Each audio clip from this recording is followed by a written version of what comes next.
So you want to be a front-end engineer at Google? Go to frontendexpert.io. Pick a question, read the prompt, write some code. Don't know how to center a div?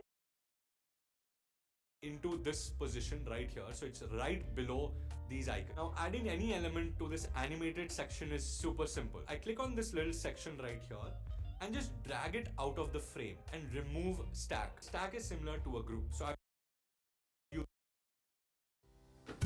Are you a procurement specialist looking for a new client, job opportunity? Or are you an organization? you scroll. So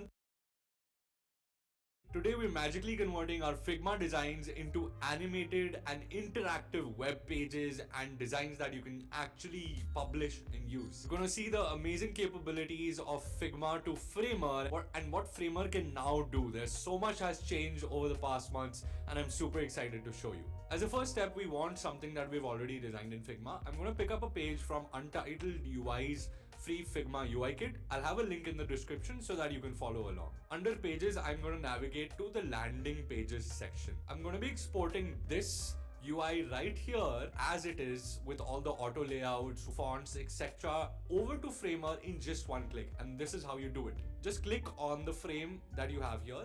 Go to the resources tab on the top left, right next to the T or the text sign.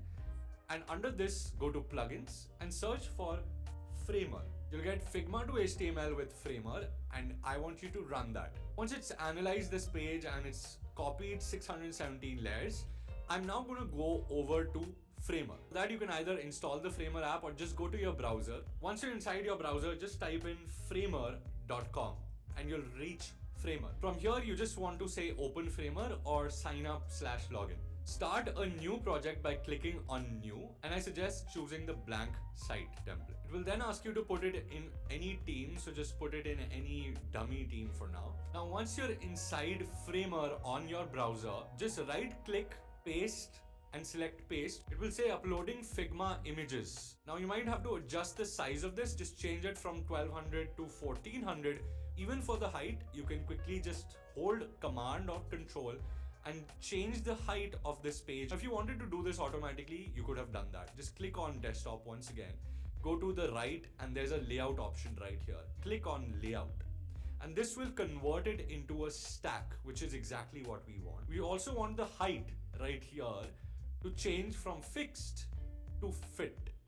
And this will fit the entire page automatically, just like we had in Figma. Now let me shift myself from the right to the left so that everything will be a little more clear and easy to understand on the right.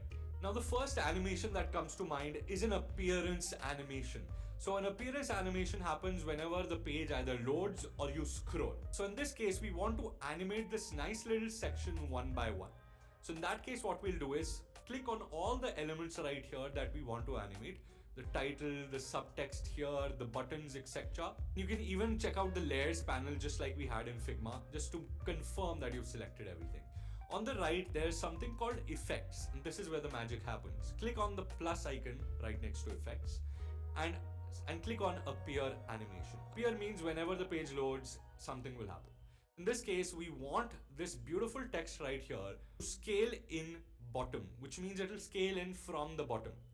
We can even change the animation properties from the right. You can reduce the opacity, increase or decrease it. You can increase or decrease the scale, the initial scale of the text. I can even change the transition from a spring animation like this that we have to an ease. And here we can change it to ease in out, back in out, whatever you like. I prefer setting the animation like this manually on a ease curve. And I'm also going to increase the time to 0.5 and no delay. That's perfect. Now if we play this right here, it will open up on the same page. See how beautifully it animates in. Want to see that again? Smooth. You can do this with multiple elements all across the page, and I've seen that it's very efficient. It does not slow down the page at all. Now, what if we want that things should appear while we are scrolling? Scroll animations are super easy to do in Framer. Just click on the elements you want to animate while you scroll. For example, I want to animate this little section as we're scrolling right here. I click on this